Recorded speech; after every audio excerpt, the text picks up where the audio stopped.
Welcome back to Movie Recaps. Today I will show you a crime, thriller film from 2005, titled Revolver. Spoilers ahead. Watch out and take care. After 7 years of confinement, Cockney gambler Jake Green is finally freed from prison.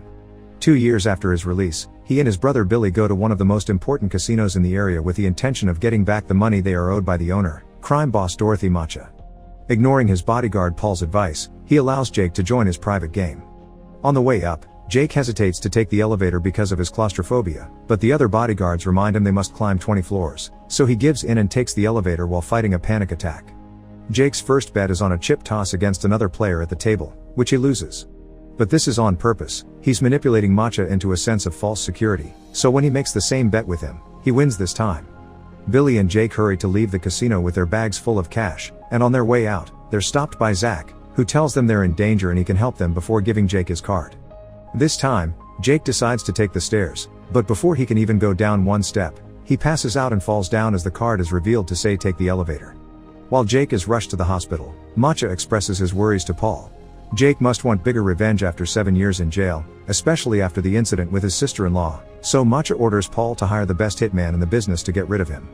At the hospital, Jake is told no cause for the blackout could be found at a first glance, so he should go home and rest while waiting for the blood test results. Billy goes to his own house while Jake takes the bodyguards for protection, but all of them are shot as soon as they arrive. The only reason why he manages to dodge is that he finds a card on the floor that says pick this up, so he bends over to do exactly so. He tries to escape in his car, but the driver is shot too. Luckily for him, Zach arrives just in time to save him and take him away. The hitman, Sorter, can't understand how he missed, since he never misses, and theorizes someone must have tipped Jake off. What he tells Macha when he scolds him, however, is that he missed because he had a bad feeling. Meanwhile, Zach takes Jake to meet his partner, Avi, who has somehow put his hands on Jake's medical file. The test results are in. Jake has a rare blood disease that will cause his death within 3 days. The men offer Jake their protection in exchange for 2 conditions, which are not negotiable. He must give them all their money, and do anything they ask for, including answering any questions. They give him 3 hours to decide, but Jasky leaves without saying a word because he's convinced they're trying to trick him.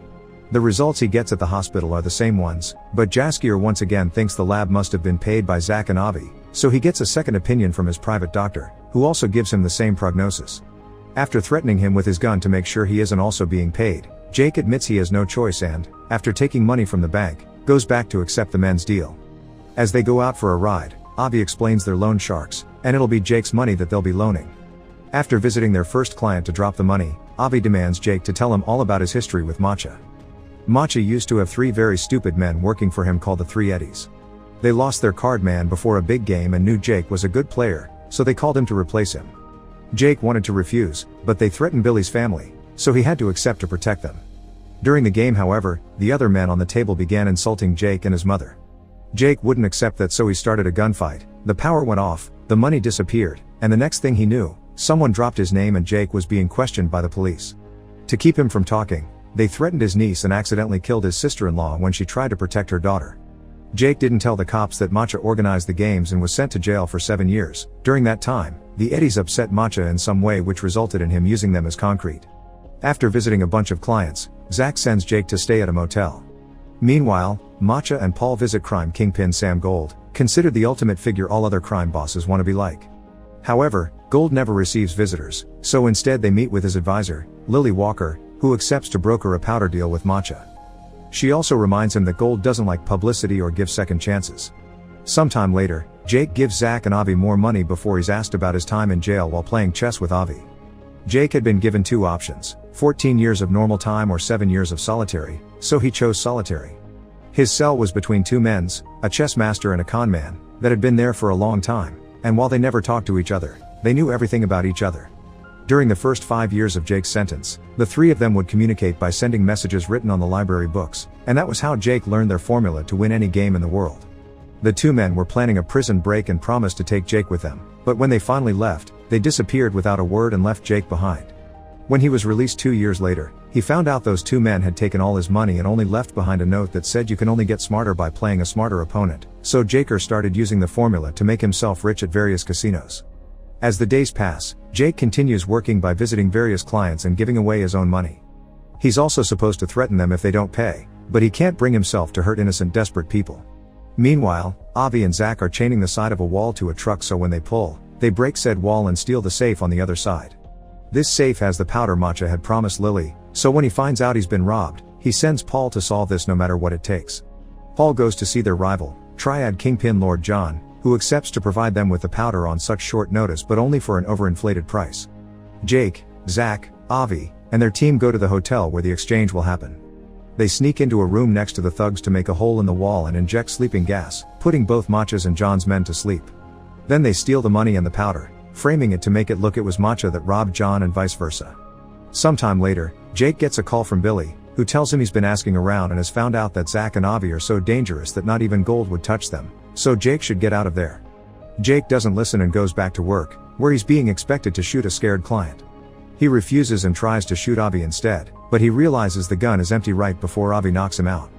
Jake wakes up hours later in the motel and gets a call from Avi saying he's survived his third day, so he should get a checkup. After being visited by his niece and Billy, who leaves him a gun just in case, Jake goes to see his doctor, who confirms the diagnosis had been wrong and Jake is fine.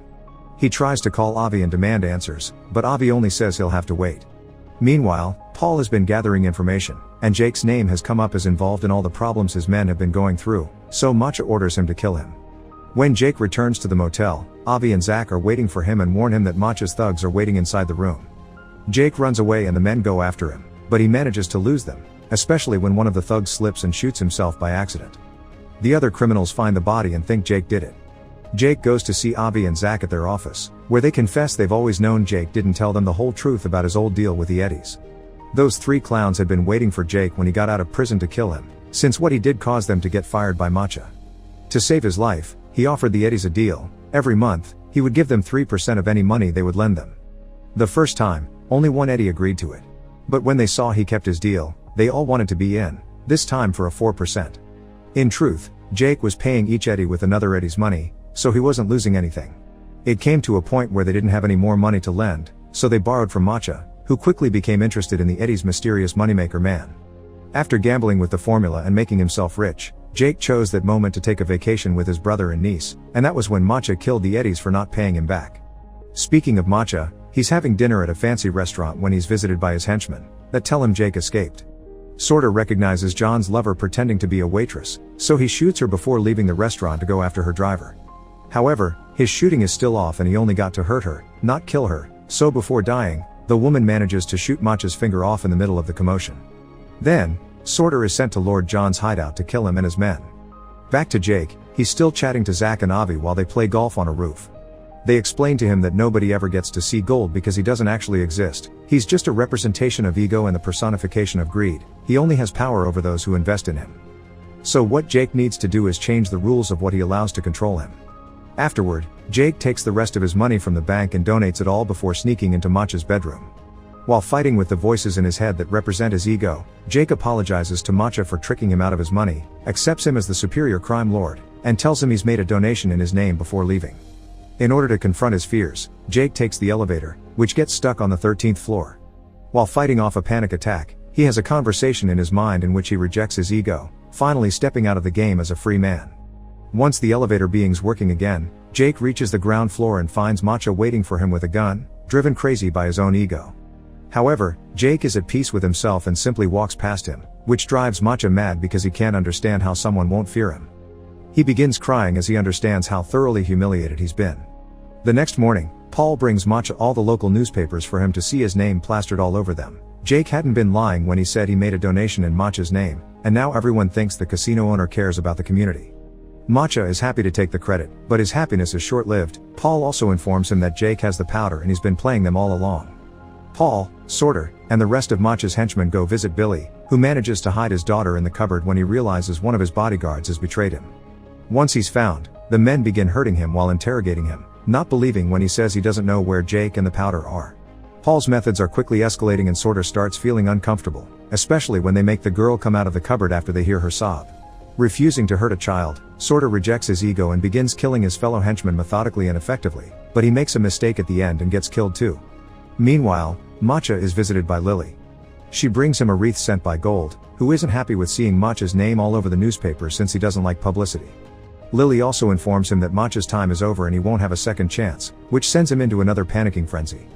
Avi and Zach take Jake and the powder to Matcha's casino, where Avi finally beats Jake at a game of chess while confessing the last few details of the story.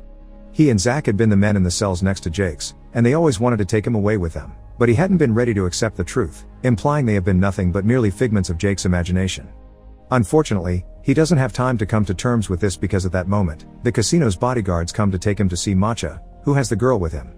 After dropping the bags of powder on the floor, Jake tells his niece everything will be fine, which drives Matcha mad because Jake is still showing no fear even when he's pointing his gun at the child.